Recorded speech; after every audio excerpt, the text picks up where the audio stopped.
The perfect mock drafts roll on, and it's Seattle Seahawks time. The Sea Chickens! No more Russell Wilson, but that's the reason you have a top 10 pick this year, because you had to give your other one to Jeremy's Jets. If you hadn't traded for Jamal Adams, you'd have two of them. So right. Thank you for that. So as we're building the perfect mock draft, we obviously had to name this little exercise after the perfect comedian. It's Chris Farley.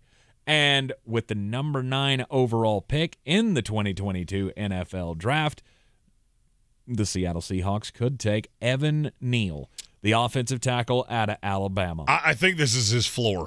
And look, there's been some rumor. Ike Mekwonu is clearly the number 1 offensive lineman in this class. I think Charles Cross, from everything I've heard, has passed Evan Neal, which tells me somebody's going to get a value because he's one of the safest players in this draft. For Seattle, he would come in immediately. Play on the left side would allow you to move Stone Forsythe, who you took out of Florida last year, to the right side. You know, the Austin Blythe thing, hey, you're doing stuff.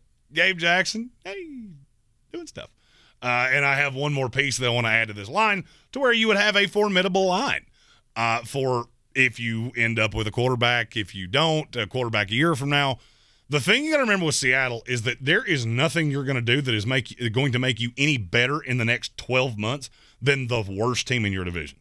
I've been forewarning you of this for 2 years, that you do realize Russell Wilson is covering up a shitload of ills right now. Mm-hmm. But I like what you've done so far. The Nwosu addition as an edge is something I'm real fond of. Mm-hmm. I think the secondary is better than people think it is, even though you lost DJ Reed. And you play the slow game of, okay, this year's not going to be great, but we have a ton of draft capital off of the Russell Wilson trade, future draft capital. We can build this team the right way. And I don't think you're non-competitive now. I just think you're in a really tough division. So you just play the long game. Evan Neal's the left tackle for the next 10 years, and you just roll on that way. Seattle has back-to-back picks in the second round. The Denver pick at number 40 overall.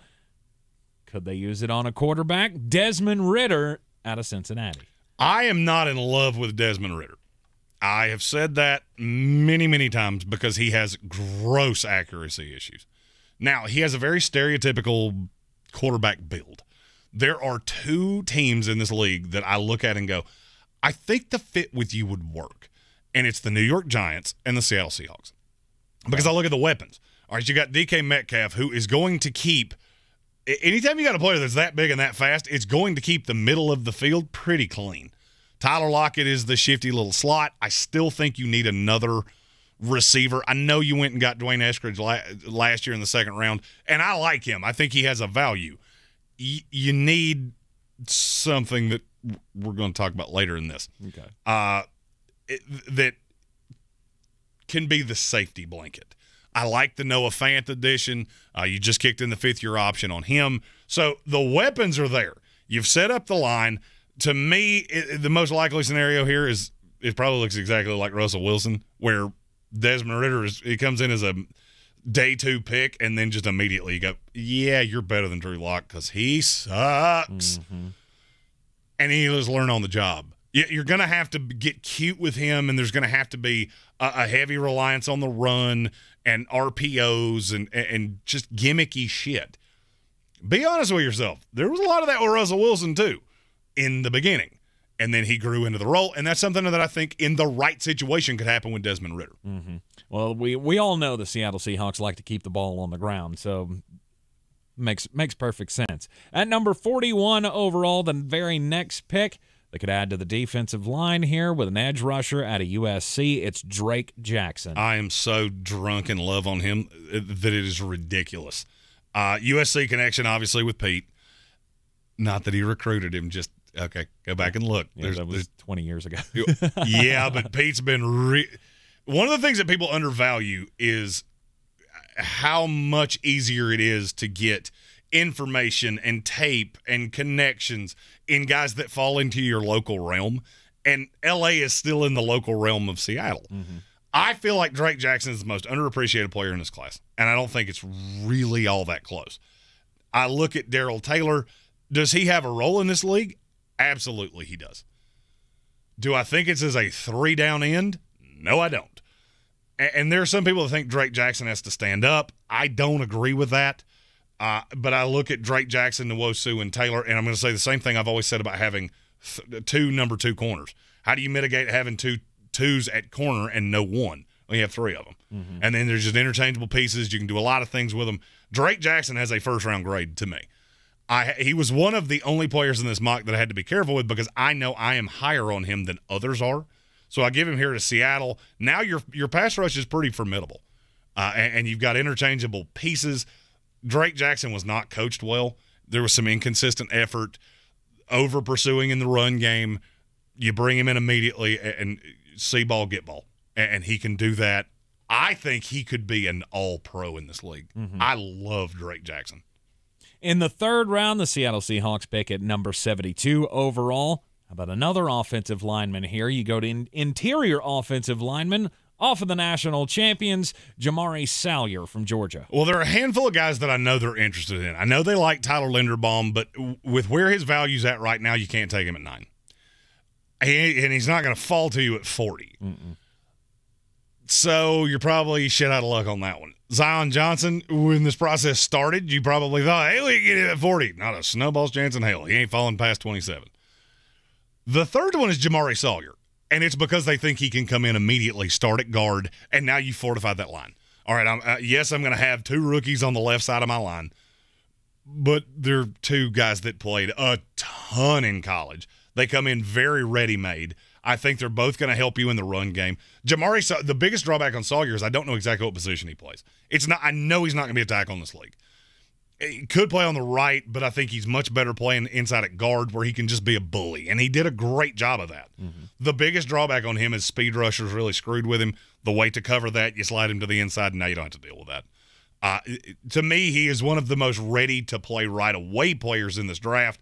He would slide in on that left side, take over for Damian Lewis, who, I know you used to pick on him, but was not particularly good last year. He was better the year before. And so I could be wrong. You could play Sawyer somewhere. But I know they're very high on him. They're very high on interior guys, which tells me there's somebody on the interior of that line that they don't feel great about. They just signed Austin Blythe, so I don't think it's him. In the 4th round at 109, here comes the wide receiver I guess he was alluding to earlier that could fix a problem for them. It is John Mechie III out of Alabama. And he's the immediate contributor in the slot that allows Dwayne Eskridge to be the deep threat that he's supposed to be. I mean, that gives you 3 guys that can take the top off the defense. You come out in 4 wides, and there is no shot that a team can blitz you because somebody is going to be just screaming down the field. Mm-hmm. Mechie is the underneath. He never played as fast as people thought he was.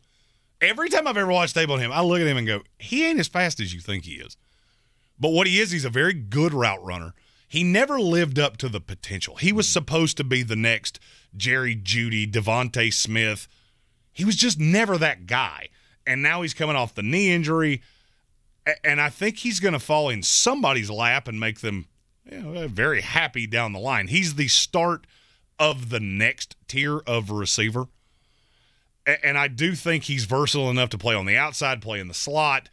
He can do a lot of things. Initially, he would be a slot guy that would allow you to be as vertical as you want to be. This would be the fast, and even with me sliding, he's not 4.34 fast like people think he is. This would be the fastest set of weapons in the NFL by a lot. Mm-hmm. And that can kind of mitigate some of the problems with Desmond Ritter, allow him to run the RPOs, get down the field in the running game, and it builds a more balanced offense that will keep you competitive and I think would make you competitive for a playoff spot. I don't think you could do anything once you got there, but in the same year that you trade Russell Wilson to say that you could be competitive for a playoff spot, that's saying a lot. Yeah, and that trade also gives them back-to-back picks in the 5th round with the Denver Broncos pick at 152. Damone Clark, linebacker out of LSU. I could have swore this guy was going to go way before that. Well, that's until he went to the Combine and they realized that his rookie season, he's already played as many downs as he's going to play because they found a hernia in his back that could have paralyzed him. So, you're not going to get anything from him this year. This is a long-term play because I had Damone Clark as a back end of the first, beginning of the 2nd round pick. I was higher on him than a lot of the industry, and I think a smart drafting team that has the self-awareness. And look, I know things didn't go well with Bobby Wagner, and a slew of other things that have happened. At the end of the day, you still have to look at John Schneider and go, dude does late round finds pretty well. And I think Damone Clark's one of those guys that if you can just tap out on this year and go, okay, you're not going to help us this year, but by God, a year from now, that's going to be like getting an extra second-day pick just fall right in your lap. Mm-hmm. With the second pick in the 5th round at 153, Cade Otton, tight end from Washington. You remember that thing I said about players that are close to you and being in your local range? Mm-hmm. Yeah, Cade Otton's one of them. I know he's visiting Seattle on a top 30 visit. And the thing that has struck me about him that's made me like him even more than I did, and I already liked him pretty well, is that he came out of a meeting, and I can't remember what team it was with, but the first thing he came out of the meeting with was, I have to be a better blocker, and I'm going to spend every waking moment doing that for the rest of my career. And I look at that and go, that's a perfect compliment to Noah Fant. You're already close. Your regional scouts have been on this guy forever. Washington, I don't think there's one player that played at Washington that's not going to be better than they're valued right now because of how big a dumpster fire that was. Mm-hmm. And he does have some receiver ability anyway. I think he's one of the better all-around tight ends in this class. Most of the guys in this class, and this is a good tight end class, most of them you look at and go, you either can't block or you can't catch or you're slower than dog piss falling off a fucking sheet. There's no guy that you look at and go, well, you can do a little bit of everything. Cade Otton can do a little bit of everything. Mm-hmm. And I really like the attitude, and I know Seattle's very high on him. All right, shut out of the 6th round. Hold on before going further. Okay. I also have to I know you signed Will Dissly. I woke up this morning and looked in the mirror and said, I'm going to be nice today. So I'm not going to talk about that. But just know I didn't forget. Was it $8 million? That's too much. $8 million. If you told me it was $8, I'd have gone, yeah. You buy 6 sticks of beef jerky for that. At 230 overall, in the 7th round, the final pick of the 2022 NFL Draft for the Seattle Seahawks. Could get a running back. Same city, same school. Out of Washington, Max Borghi. Not the same school, the other one. This is the state school. Oh, this is the state school, excuse me. There is a lot to like about him, and I know Seattle's one of the teams that he has talked about through the process, that he has talked to, had good meetings with. This is the Austin Eckler. That's what he reminds me of. And if you remember, Eckler was not highly drafted because he was short, and he was stocky, and he wasn't crazy fast, and he was just a jack of all trades. That's what I see Borghi as. Look, I understand that you got Chris Carson coming back. You know, he's made of popsicle sticks. Mm-hmm. I think we all know that. Mm-hmm. You've, for 1 year, committed to Rashad Penny. Yep. I'm not saying he's going to come in and be a starting running back. He's going to be a weapon.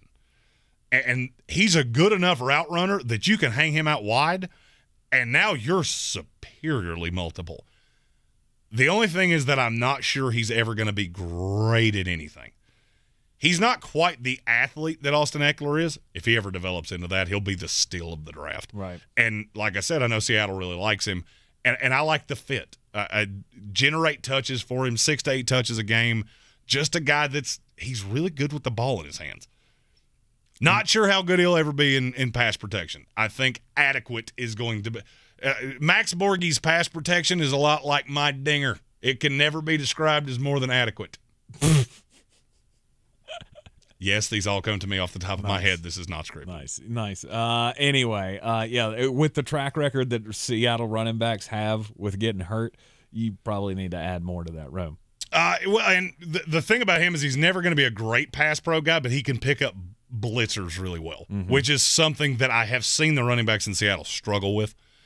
So he's just a good little fun piece. He's throwing a dart at a wall. If he doesn't make the roster, whoop-de-fuck. There's enough good there that he certainly merits being drafted, and I really like the fit in Seattle. The perfect mock draft for the Seattle Seahawks. If you like the picks, let us know. If you hate them, please just tell him he's an idiot. If you're looking at me going, let me tell you why I suck. And that's how you feel about me, that's fine. I have a smoking hot wife and I talk about sports for a living, so I promise me your words on the internet and I'll go hurt my feelings that bad. But feel free to comment out. If you have a mock draft, throw that out there. We can discuss that in the comments. If there's a player you'd like to know how he fits with the Seattle Seahawks, chuck that out there as well. Starting this Friday, which would be the 15th, we will be doing our happy hour, which is the third hour of our ESPN radio show, YouTube exclusive, uncensored, all that fun shit. Mullety mailbag questions where we answer questions off the YouTube stream. We're going to try to do about 2 minutes per team. We'll get as many questions as we can leading up to the April 28th NFL Draft live from Las Vegas, Nevada. And we will be covering every pick of the NFL Draft over the 3 days. Hit the subscribe button so you get all of our team-by-team content, extra content leading up to the draft as well. We have another mock draft that will be done player by player with the release of the big board. It's going to be a whole mess of fun. And you can join us every weekday afternoon at 3 right here in the Ingles studio. Ingles Supermarkets, low prices, love the savings. I'm Tank Spencer. He's Jeremy Greene. We will see you next time.